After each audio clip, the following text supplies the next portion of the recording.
Verse 29.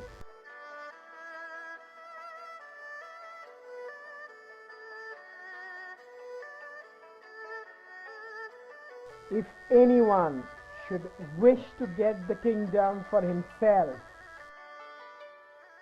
and to effect this by what he does, I see that he will not succeed. The kingdom is a spirit-like thing, and cannot be got by active doing. He who would so win it destroys it. He who would hold it in his grasp loses it. The course and nature of things is such that what was in front is now behind. What warmed anon we freezing find. Strength is of weakness oft the spoil. The store and ruins mocks our toil. Hence the sage eschews excessive effort, extravagance, and easy indulgence, or pride.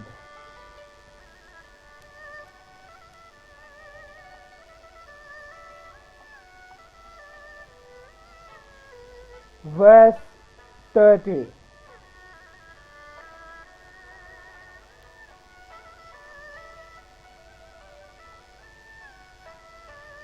He who would assist a lord of men in harmony with the Tao will not assert his mastery in the kingdom by force of arms. Such a course is sure to meet with its proper return. Wherever an army is stationed, briars and thorns spring up. In the wake of great armies, there are sure to be years of dearth. A skillful commander strikes a decisive blow and stops. He does not dare, by continuing his operations, to assert and complete his mastery. He will strike the blow, but will be on his guard against being vain or boastful or arrogant in consequence of it. He strikes it as a matter of regrettable necessity. He strikes it, but not from a wish for mastery or from the love of violence.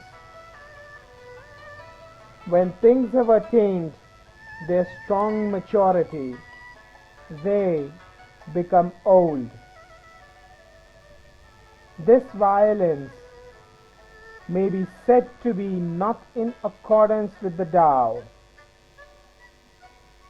and what is not accordance with it soon comes to an end.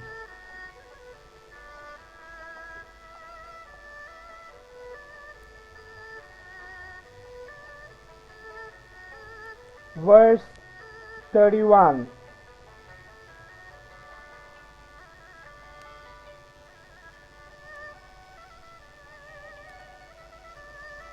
Now weapons or soldiers, however beautiful, are instruments of evil omen. Hateful, it may be said, to all creatures. Therefore, they who have the Tao do not like to employ them. The superior man ordinarily favors the left in civilian life, but in time of war, the right hand.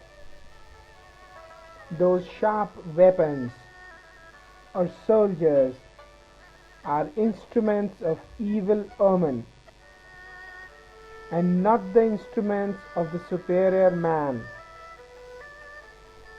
He uses them only on the compulsion of necessity.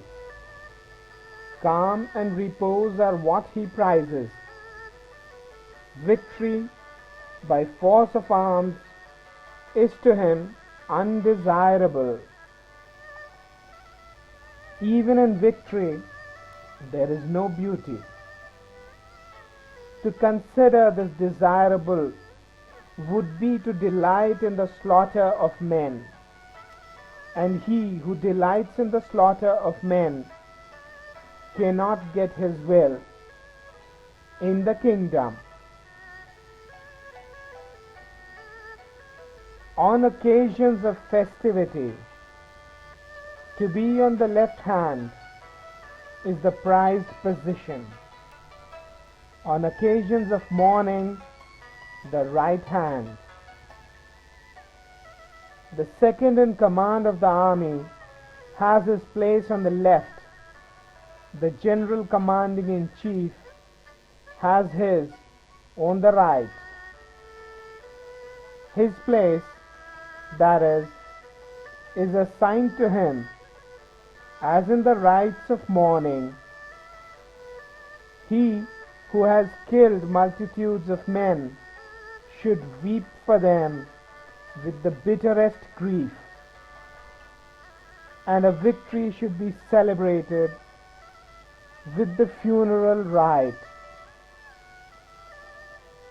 The best fighter should receive the supreme punishment.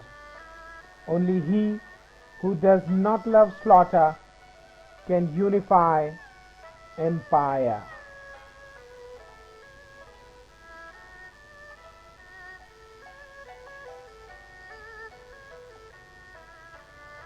Verse 32.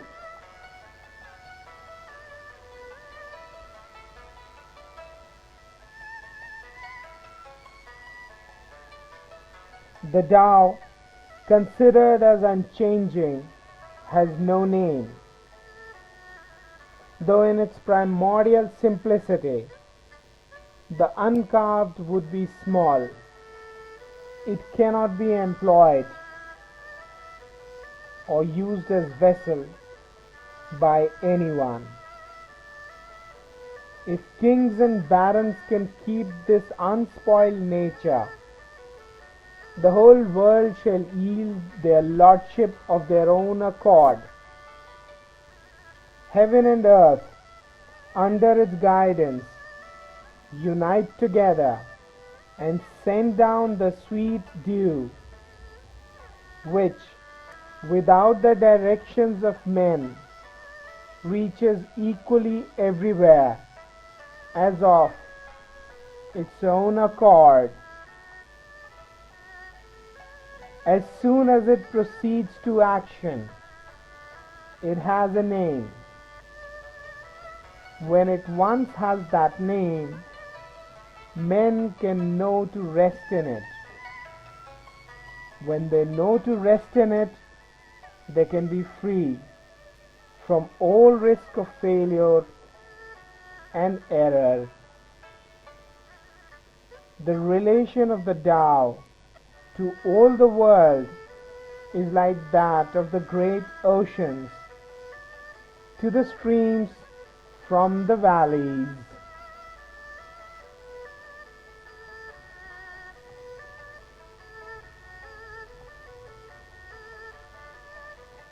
Verse 33.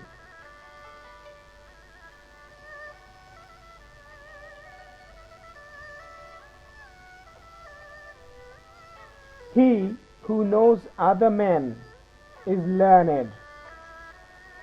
He who knows himself is wise.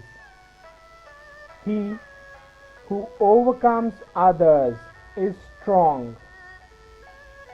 He who overcomes himself is mighty. He who is satisfied with his lot is rich, and he who goes on acting with energy has a firm will. He who does not lose his center endures.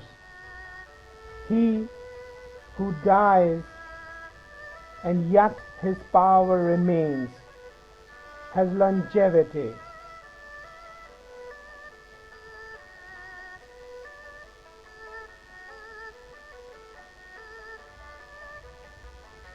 Verse 34.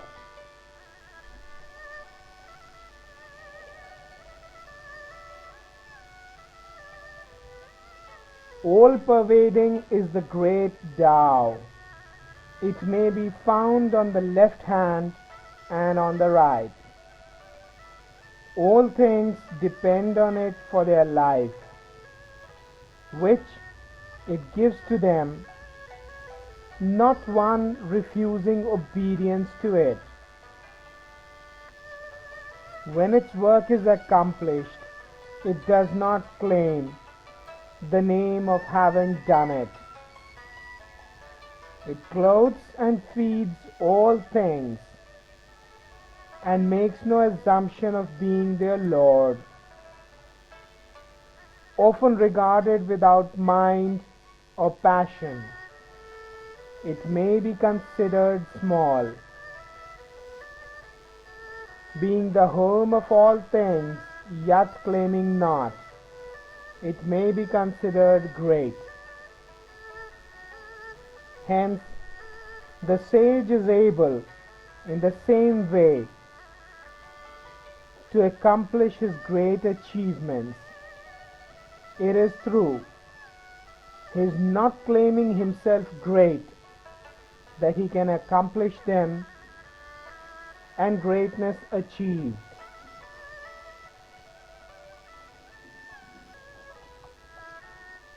Verse 35.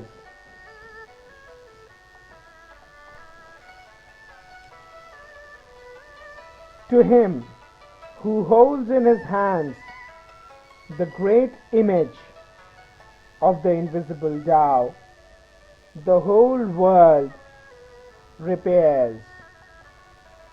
Men resort to him and receive no hurt, but find rest, peace, and the feeling of ease. Music and savories will make the passing guest stop for a time. But though the Tao, as it comes to the mouth, seems insipid and has no flavor, though it seems not worth being looked at or listened to, the use of it is inexhaustible.